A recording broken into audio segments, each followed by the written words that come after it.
Hello everyone, good morning and welcome to my YouTube channel. आज की इस video में हम करने वाले हैं दैनिक पाठ योजना 20, जिसमें आपको दिख रहा होगा लेफ्ट साइड कक्षा विषय प्रकरण प्रकरण यानी कि टॉपिक है अंतर्राष्ट्रीय व्यापार, और राइट साइड में दिनांक, कालांश और समय अवधि। सबसे पहले सामान्य उद्देश्य।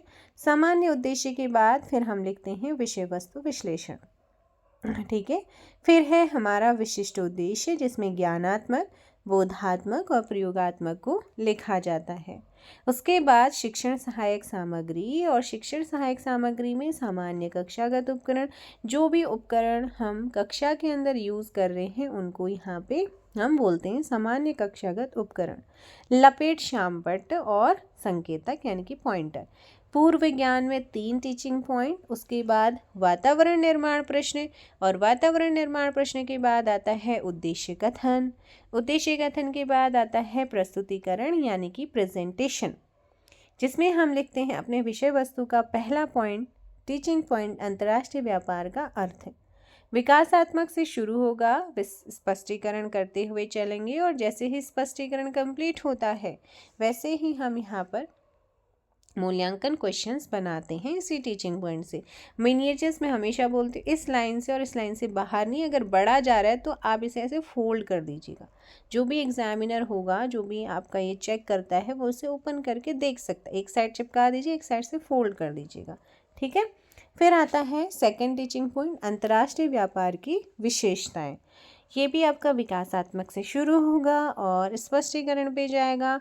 स्पष्टीकरण करते हुए फिर आपका ये पूरा स्पष्टीकरण, इसके भी आप यहाँ पे कोई अच्छा सा मिनिएचर्स लगाइए, खाली अच्छा नहीं लगता है। फिर वही आपका वास्तविक अधिगम उपलब्धि क्वेश्चन या फिर मूल्यांकन प्रश्न आपको बनाने होते हैं। जैसे ये कंप्लीट होता है वैसे ही आपका थर्ड टीचिंग पॉइंट शुरू हो जाता है, ठीक है। अब थर्ड टीचिंग पॉइंट भी विकासात्मक से शुरू होगा और स्पष्टीकरण पे जाकर के ये कंप्लीट होता है। तो यहाँ पर इसका पूरा स्पष्टीकरण कंप्लीट हो रहा है। जैसे ही स्पष्टीकरण कंप्लीट हुआ, यहाँ पर इन्होंने वास्तविक अधिगम उपलब्धि क्वेश्चंस बना दिए इस थर्ड टीचिंग पॉइंट की, और ये आपका पूरा होता है, टीचिंग पॉइंट आपके कंप्लीट होते हैं। उसके बाद हम हैं यहाँ पर लिखना होता है श्यामपट्ट सारांश, ठीक है। क्या लिखना है? श्यामपट्ट सारांश। तो ये आपका पूरा श्यामपट्ट सारांश हो गया है। उसके बाद यहाँ पर पुनरावृत्ति प्रश्न आ जाते हैं, और पुनरावृत्ति के बाद यहाँ पर फिर आता है आपका गृह कार्य। गृह कार्य के बाद रेफरेंसेस आपको देना होता है, जिस भी क्लास का आप इस टॉपिक को पढ़ा रहे हैं, है ना, अंतर्राष्ट्रीय व्यापार, जिस भी बुक में है, जिस क्लास का है, आप उसका रेफरेंस लिखिएगा, ठीक है। इन्होंने किसी दूसरी बुक का लिखा है, लेकिन आप उसी बुक का लिखिए। सो चलिएगा, मिलेंगे नेक्स्ट वीडियो में। इसमें फ़िलहाल इतना ही। Thank you so much.